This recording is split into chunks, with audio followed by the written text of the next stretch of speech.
ধন্যবাদ। দেখো, আরো একটি ছোট প্রশ্ন নিয়ে আসলাম। ছোট প্রশ্ন, এ মাইনাস বি সমান 5, এ বি সমান 14 হলে এ কিউব মাইনাস বি কিউব সমান কত?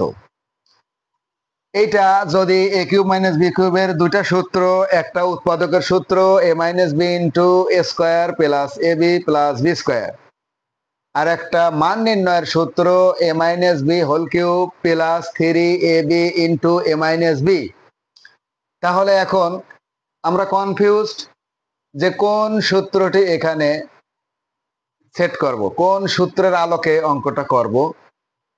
অবশ্যই উৎপাদকের সূত্রে অঙ্ক করব না, তবে হ্যাঁ, প্রত্যেক সময় উৎপাদকের সূত্রেই অঙ্ক হবে, অঙ্ক করব যতক্ষণ না পর্যন্ত মান দেওয়া না থাকে।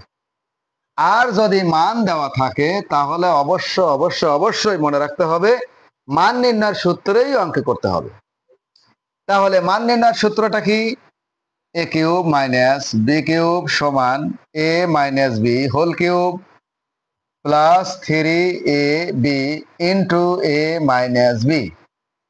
তাহলে দেখো, এ মাইনাস বির মান দেওয়া আছে 5 হোল কিউব প্লাস 3 গুণন এ বির মান কত?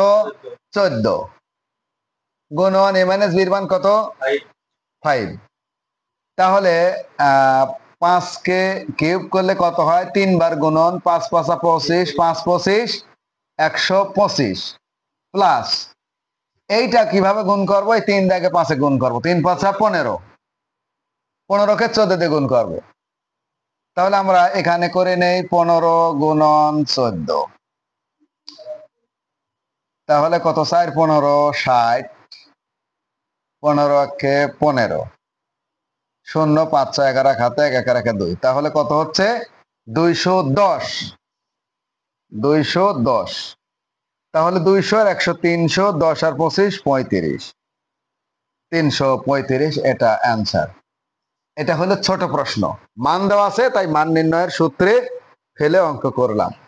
আবার এরকম নেই, ছোট প্রশ্ন এটা দিয়েও কিন্তু নৈর্ব্যক্তিকও দিতে পারে।